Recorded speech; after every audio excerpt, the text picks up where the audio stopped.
In my family, my mother is the hardest. Every day she gets up at 5:30 and cooks breakfast for my family. Then she goes to the market to prepare for lunch. At 7:30, she goes to work. My mother works in a factory. It's far from my house, so she doesn't interact with my family. She always finishes work and returns home at 5 p.m.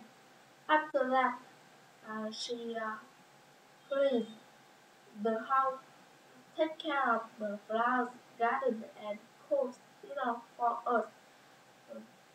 In the evening, we watch TV together and talk about things that happen during the day.